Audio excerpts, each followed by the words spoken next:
ભાવનગરમાં ફાયર સેફટીને લઈને 11 હોસ્પિટલને નોટિસ ફટકારવામાં આવી છે।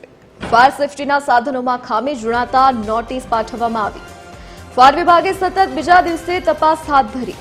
આગની ઘટના બાદથી ફાયર વિભાગ તપાસ કરી રહ્યું છે। તમામ હોસ્પિટલે 5 દિવસમાં ખામીઓ દૂર કરવા નોટિસ પાઠવવામાં આવી।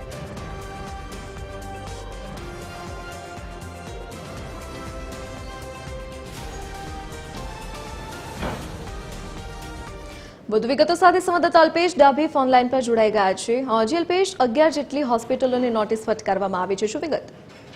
જી ધરતી ચોક્કસ જણાવ્યું હતું જે પ્રકારે ભાવનગરમાં થોડા દિવસ પહેલા કાળુભા રોડ પર એક હોસ્પિટલમાં આગની ઘટના બની હતી। ખાસ વાત કરીએ તો જે ઘટનાને લઈને અફડાતફડી મચી હતી ને ખૂબ જ મોટી ઘટના છે તે થતા રહી ગઈ હતી। ત્યારે કહી શકાય કે ભાવનગર મહાનગરપાલિકા ફાયર વિભાગ છે તે ઘોર નિંદ્રામાંથી જાગ્યું હોય તેવું હાલ જોવા મળ્યું છે। કારણ કે ભાવનગર મહાનગરપાલિકા ફાયર વિભાગ દ્વારા હવે ફાયર સેફટી અંગેનું ચેકિંગ હાથ ધરવામાં આવ્યું છે। શહેરની અનેક જગ્યાઓ પર આવેલી હોસ્પિટલોમાં છે ફાયર વિભાગ દ્વારા ફાયર સેફટીના સાધનો અંગે ચેકિંગ હાથ ધરવામાં આવ્યું છે। કારણ કે જે પ્રકારે કાળુભા રોડ પર ઘટના બની હતી તે સમયે ફાયર સેફટીના સાધનો કોઈ પણ પ્રકારે ઉપયોગમાં ન આવ્યા। ત્યારે ભાવનગર ફાયર વિભાગ દ્વારા હાલ શહેરના જુદા જુદા વિસ્તારોમાં કુલ 11 જેટલી હોસ્પિટલોમાં ચેકિંગ હાથ ધર્યું હતું, જેમાં ફાયર સેફટીના સાધનો તેમજ એનઓસીનો અભાવ જોવા મળ્યો હતો।